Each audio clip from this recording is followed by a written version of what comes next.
Let's go back to the past and learn one or two things about the dark and horrible history of Kenya's tea industry. Kenya is one of the world's largest producers of tea.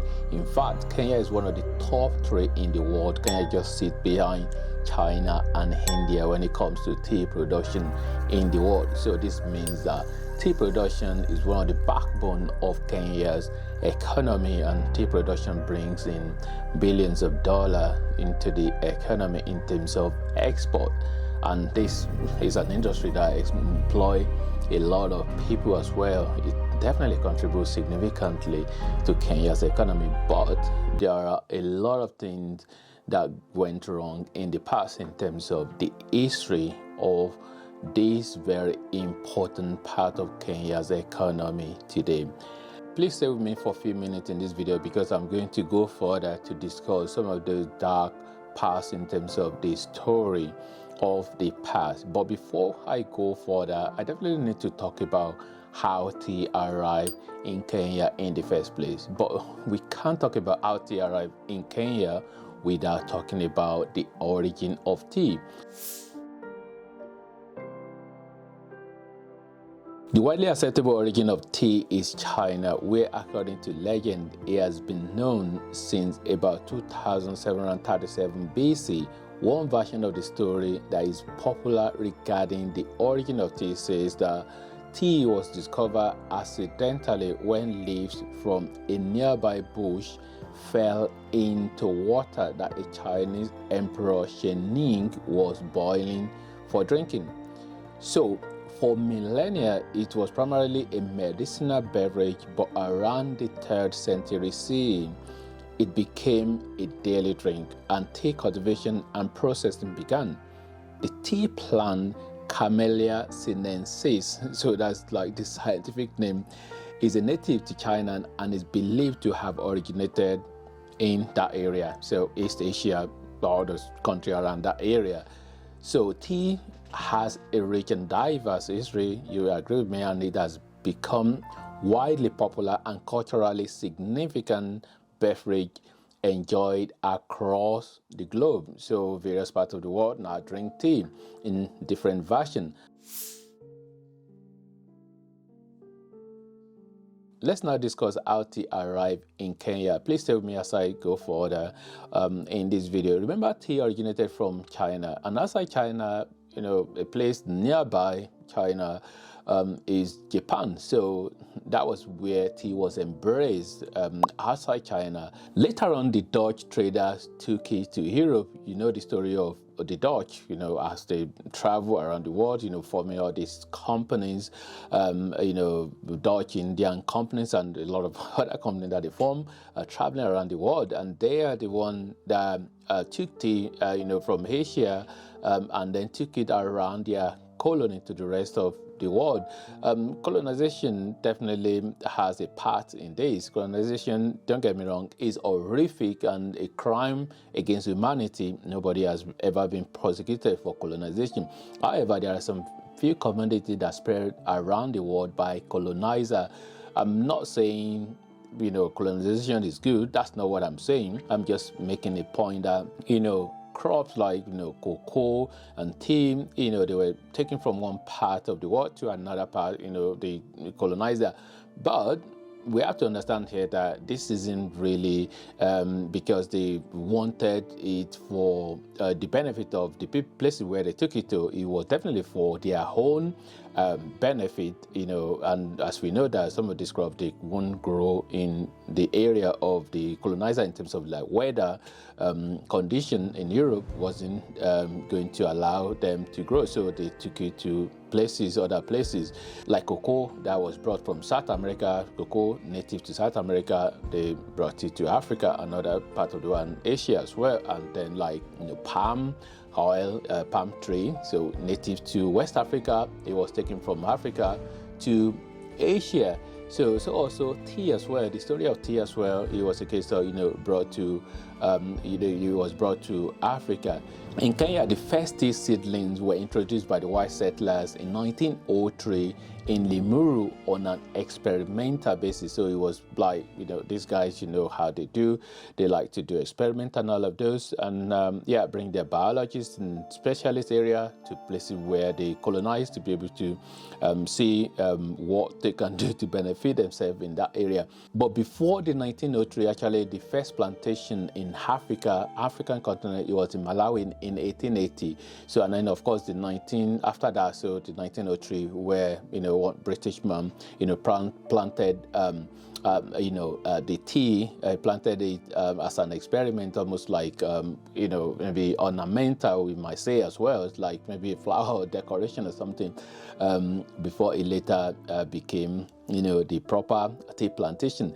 And then in 1918, then there was a Scotsman who had a go as well. So he started planting tea as well on the British government farm. These guys, colonizer, they've already grabbed a lot of land. So on the British government farm in Kenya, 20 miles from the country's capital, from 20 miles away from Nairobi. So it is widely accepted that the first tea seedling in Kenya were introduced by white settlers. So that is accepted, and some of those tea bushes have grown into large trees, forming a historical feature on what is now Unilever's Mambriki Tea Estate. When it comes to Unilever, actually, that is another story that actually I need to tell the story of Unilever.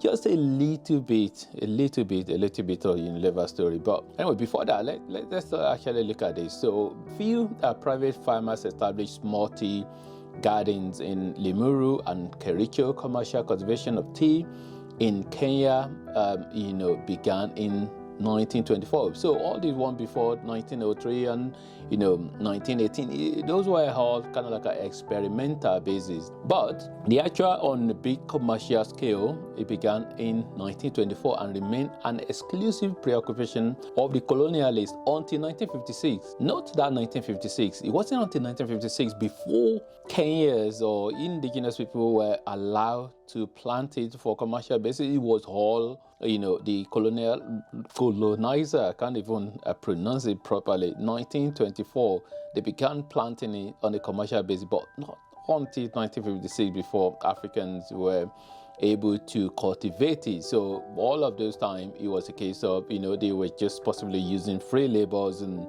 just planting the tree and just exporting it. Yeah, so that's really one of the sad story there, really, actually, in terms of like, white colonizers or white settler were just the only one that had that privilege to plant tea.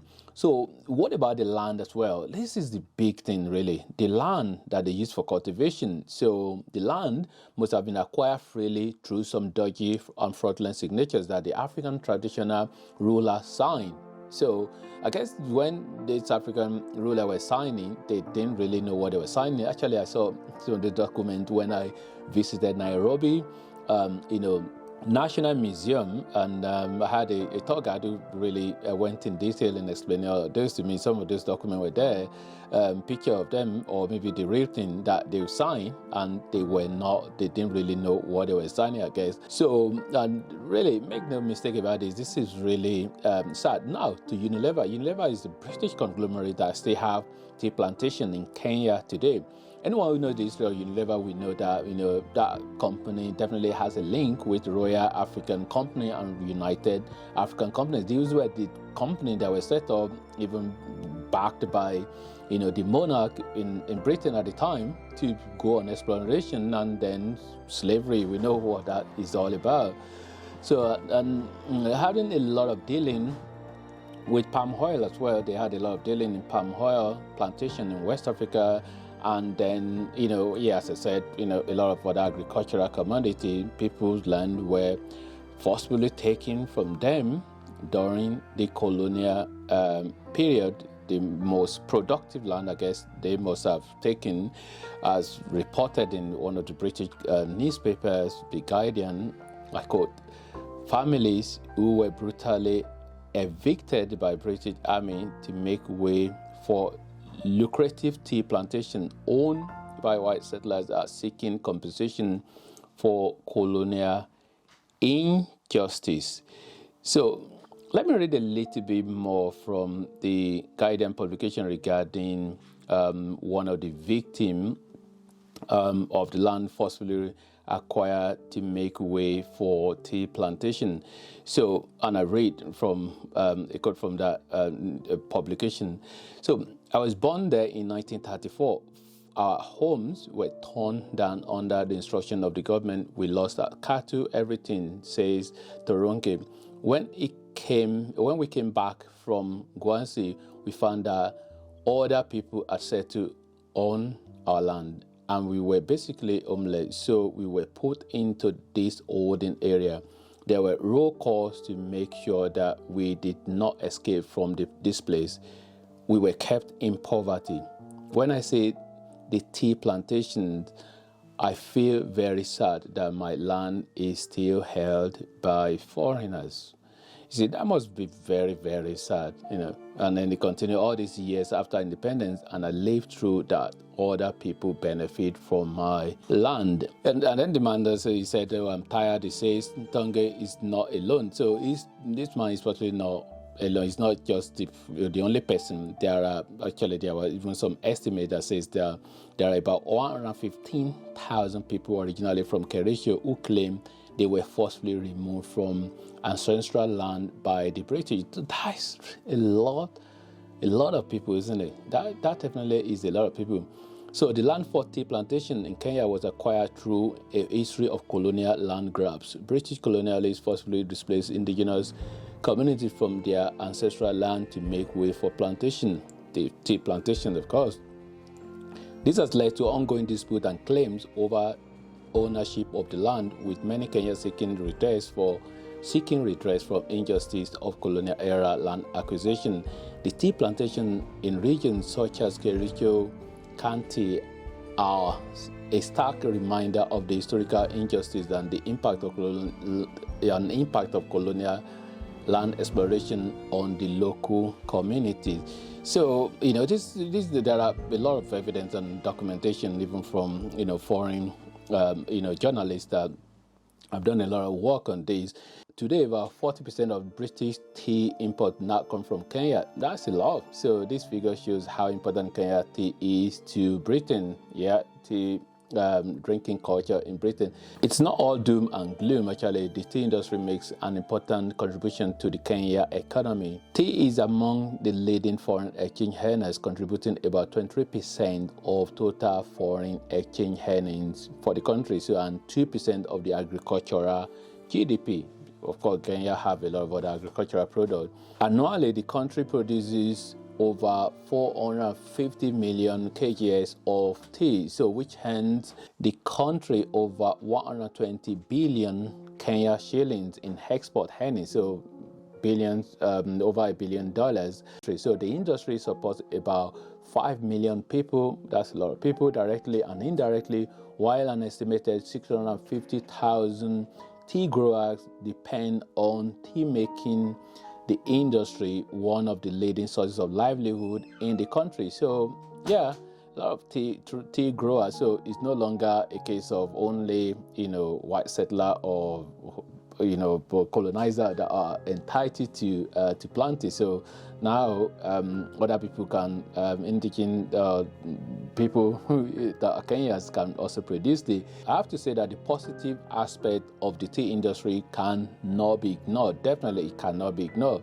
Nor the dark history of the past cannot be forgotten as well. You know, we can't really forget the past as well.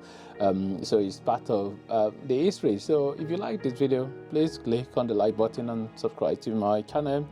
If you like what I'm about, yeah, so you can share this video if you know anyone that you think will find it useful. Yeah, click on the like button so that the video can go to more people. And yeah, thanks for watching, and God bless.